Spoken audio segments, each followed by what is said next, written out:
সরকার পতনের পর ৯ মাসেরও বেশি সময় নিরাপদে ভারতে থাকলেও অবৈধ নাগরিকের বসবাস ঠেকাতে ভারত সরকারের বর্তমান অবস্থানের কারণে চাপে পড়েছেন সে দেশে পালিয়ে যাওয়া আওয়ামী লীগের নেতারা। ভারতে আশ্রয় নেওয়া আওয়ামী লীগের লক্ষাধিক নেতাকর্মী এখন চরম অনিশ্চয়তায় দিন কাটাচ্ছেন। সম্প্রতি ভারত সরকার অবৈধ সবাইকে ভারত ছাড়তে বলেছে। এরই অংশ হিসেবে বিভিন্ন অঙ্গরাজ্য থেকে অবৈধভাবে বসবাসকারী বাংলাদেশিদের আটক করে পুশব্যাক করছে ভারত।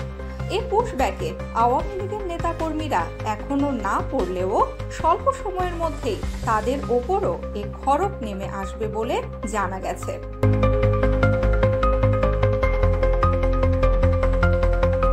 জানা গেছে, নিরাপদ আশ্রয় খুঁজে নিতে ভারতের আইন শৃঙ্খলা রক্ষাকারী বাহিনীর সদস্যরা আওয়ামী লীগ নেতাকর্মীদের আরও ২-৩ মাস সময় দিতে চান।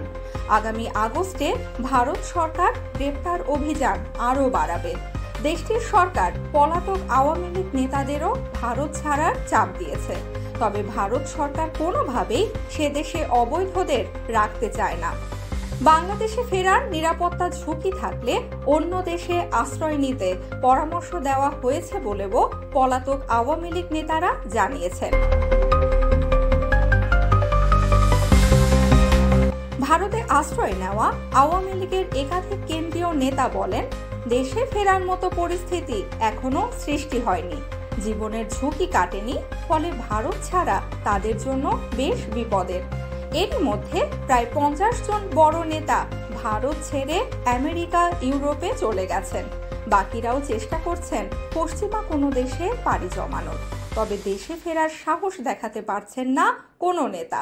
৫ আগস্ট পরবর্তী পরিস্থিতিতে জীবনের নিরাপত্তা নিশ্চিত করতে আওয়ামী লীগের বিভিন্ন পর্যায়ের নেতারা নানা উপায়ে প্রতিবেশী ভারতের বিভিন্ন রাজ্যে আশ্রয় নিয়েছেন। অনেক নেতা পরিবার নিয়ে বসবাস করছেন। ভারত সরকার সে সময়ে ঢোকার সুযোগও দিয়েছে।